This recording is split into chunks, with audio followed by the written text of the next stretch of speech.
My name's Chris, and today we are going to be checking out December by Collective Soul from the 1990s, I think. Or the early 2000s, I'm not sure. But this is one of my favorite songs to teach because it goes over a lot of different techniques that are really common in a lot of songs. Weird open chords, arpeggiation, learning what an ostinato is, bass strumming. It's all sorts of fun stuff. There's 4 main sections in the song that we're going to go over today, and all of them pretty much go through the exact same chord sequence the entire time. So we're going to start by just getting these chord shapes down because they might be unfamiliar to some people, and then we'll start working on the nitty-gritty of all the picking and strumming stuff you got to do.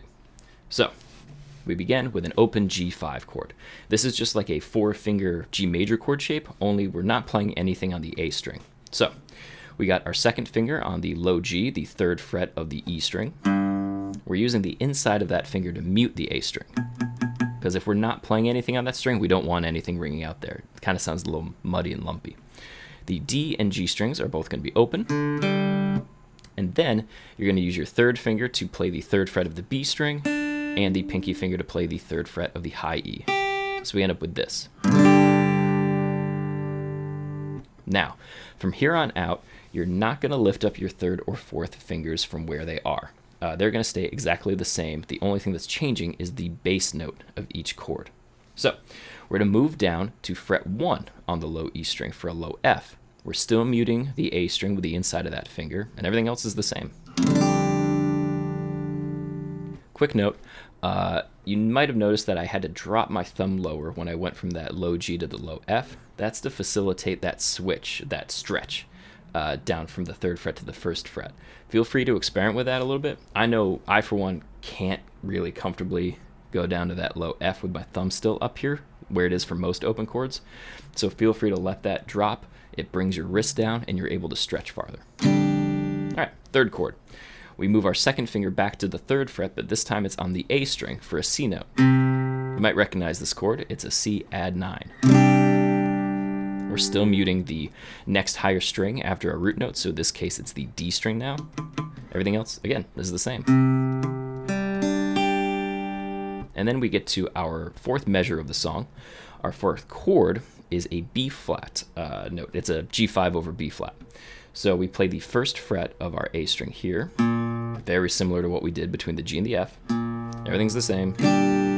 And then on the 4th beat of this measure, we're going to scoot our 1st finger up 1 fret to a B natural. Again, everything else is the same.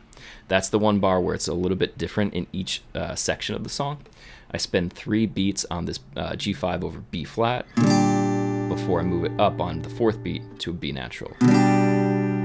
And it's important that you use your 1st finger for both of those notes, because when you do that, you put your 2nd finger right in position to start the chord progression all over again on the G. If you use your 2nd finger, it just makes things a little bit trickier. So this is saving you some time. So here are the 5 chords that we're playing for almost the entire song.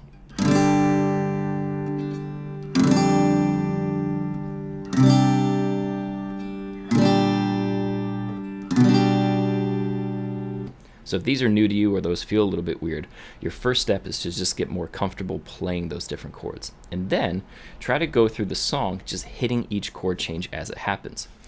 We're spending 4 beats on every chord with the exception of the last one. I'll do it one time with the counting so you can get an idea what I'm talking about. 1, 2, 3, 4. 1, 2, 3, 4. 1, 2, 3, 4. 1, 2, 3, 4. See how that last one was a little bit different? That's definitely one thing to watch out for when you're playing. So that covers the chords for the verse, chorus, and the bridge a little bit, although you fret those a little bit differently. But for the, 80% of the song, your left hand, or right hand if you're left-handed, your fretting hand isn't changing at all. The only thing that's changing is what's going on with the picking/strumming hand. So let's talk about that next. So the picking of the verse features a musical technique called an ostinato. This is a repeated section of music. Usually it's a bunch of notes that are played over and over again the same way. It's usually not too many. And the root note or bass note of the chord is just changing around that. So it's kind of like an island staying still while things move around it. Keeping that in mind makes it a little bit easier to wrap your head around what's going on. It's not that many different notes. You're just kind of doing the same thing over and over again. So I don't think the band plays it this way, but I'm going to strongly advocate for you trying to use alternate picking for this section. I think using the alternate picking, while it's a little bit more awkward and clunky at first, will give you a much better sense of rhythm and steady tempo when you're playing through the riff. So we're going to start by doing a down pick on the low E string. And here's the weird part. We're going to do an up pick on the G string. So that might be kind of strange for a lot of people. Down, up. You might want to just sit there and do that a bunch of times. Okay, so we do down on the E, up on the G. Then we're going to do a down pick on the B, do another up pick on the G, do another down pick on the B, up pick on the high E, down pick on the B again, and you end the measure with an up pick on the G. So we're always up picking on the G.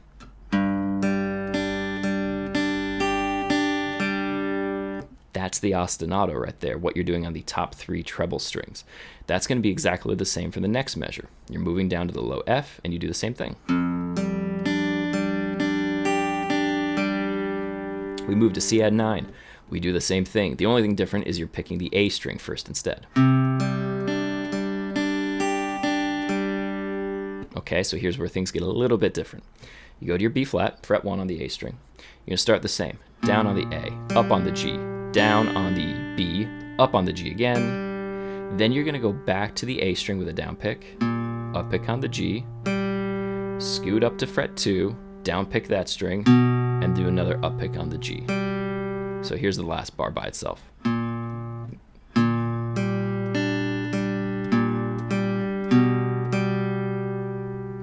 That's the only thing that might be a little bit weird. But that's the verse. Again, most of the song is that part. I'll try to play through it a little bit slow.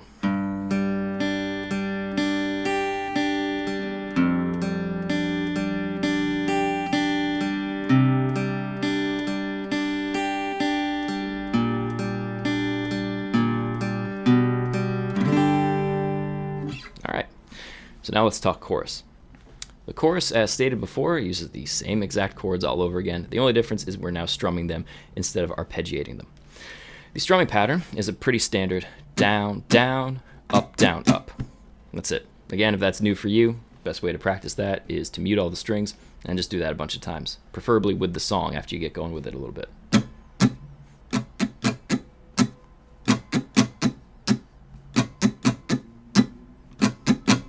So if that's comfortable for you, we're going to get into the next level of playing that, in that we're going to do a bass, or some people call it a root strum pattern.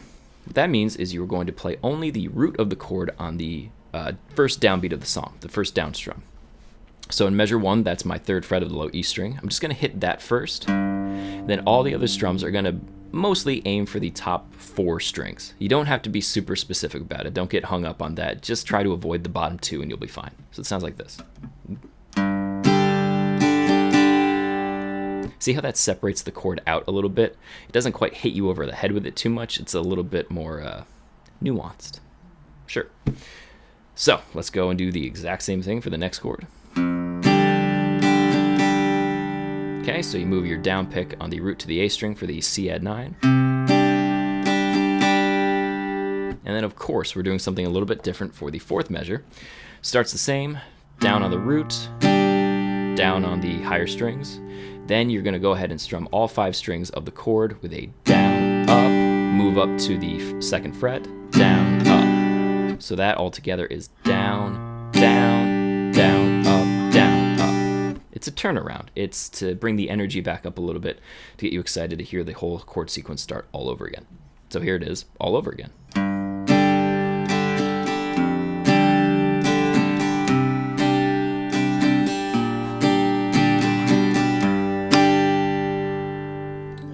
All right, verse and chorus done.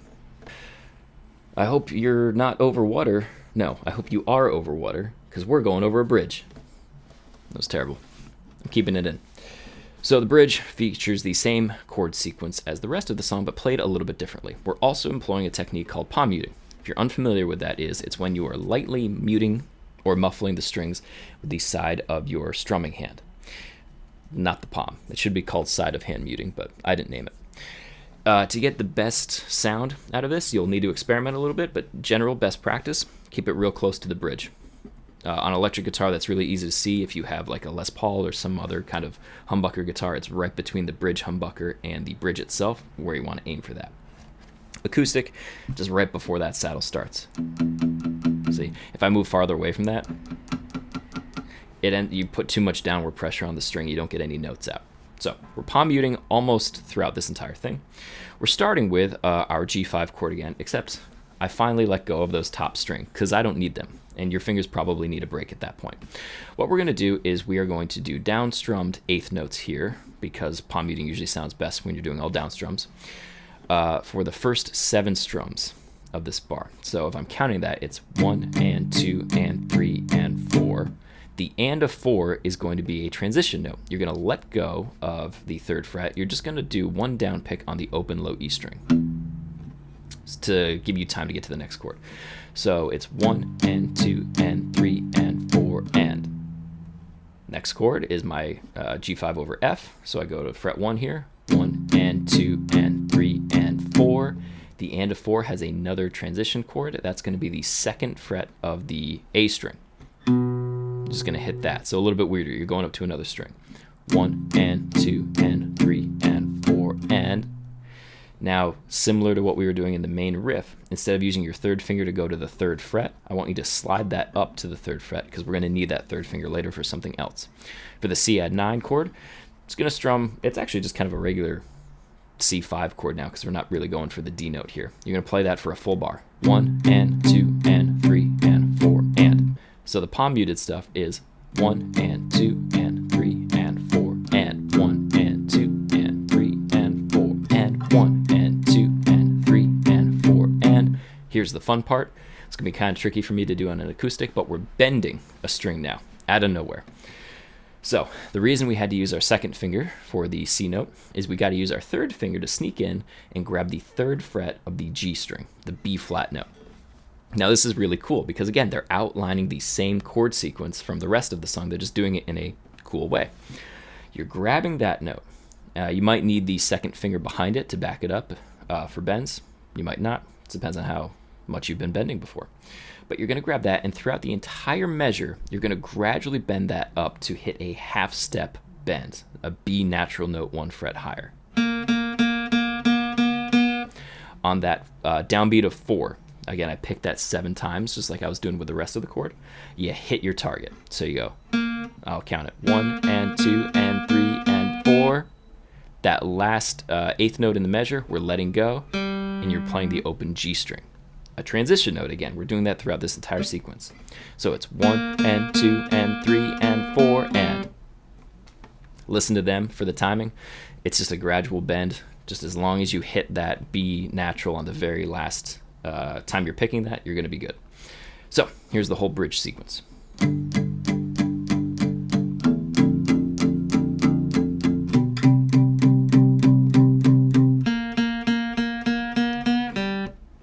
Cool, that's a really good part.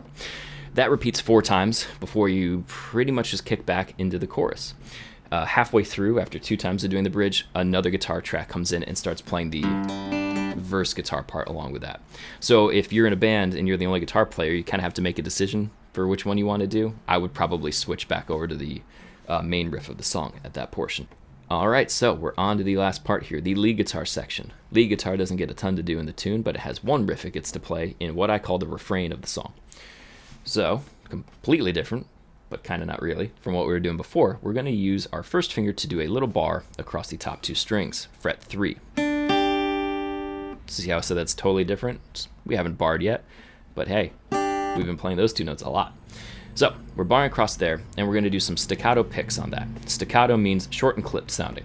What that means for guitar is you got to mute the strings in between hitting them. You accomplish that by releasing pressure with your fretting hand finger, still touching the string though. And for a little bit extra, you bring the side of your hand down to mute the strings as well, just like the palm muting. You want to make that kind of a reflex. If you can kind of see my hand here, my strumming hand, it's just like bouncing on the strings. That's a great thing to practice and be really comfortable doing. So we do that, 2 staccato strums, and then we're going to do a couple 8th notes here. We're going to hit 3 and 3 again, but then you're going to use either, I recommend your 3rd or your pinky, to hit fret 5 on the high E string while still hitting 3 on the B, and then you go back to 3 and 3. we have this. That last strum is staccato as well. We're going to go over the next chord. We're hitting the 3rd fret of the B string with our 3rd finger, the 1st fret of the high E with our 1st finger. We're doing the same kind of pattern, but this time the note we're going up to is going to be the 3rd fret of the high E. You want to use your pinky for that. It's kind of your only option. It sounds like this. Okay, see how it echoes the one that came before it. 3rd chord, kind of weird. We're playing fret 1 on the B string with the 1st finger and leaving the high string open. So this is where your picking hand muting really comes into play, because we can't do that fret hand muting on an open string. It's not on the string. So that one, it's really important to bring that down in between so you get that even sounding mute. And the note we're going up to here is the 3rd fret of the B string.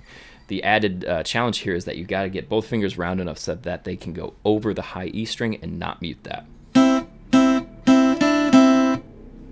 And then we get to our last one. We're barring 3 again, but this time it's on the G string and the B string. The rhythm's a little bit different here. We're still going up to a higher note. In this case, it's the 5th fret of the G string while we try to leave the 3rd fret of the B string ringing. You don't go back down to 3 on the G string. You leave that hanging, and then the measure ends with just hitting an open G, again a transition note, so you can get yourself ready to start the riff over again.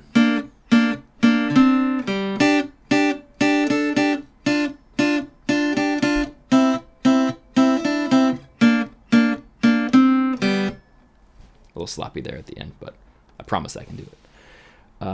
On the record, I think I hear the guitar player kind of adding some extra palm muted notes to fill out the space. It's kind of like a steady, chunky 8th note part. You can try that. I think it's best to learn it this way first, especially if this kind of stuff is new to you, and then it's easier to fill in the blanks there. But this is, again, if you're playing it acoustic or if you're the only guitar player, this is really punchy and it'll help you stand out. You know, that'll cut through a mix a little bit better. And that's December. It's a great exercise in getting the most out of one chord sequence through a whole song, using it different ways, playing it all over the place. And it's a great practice in alternate picking. You'll be a pro at arpeggiating chords if you get through this song.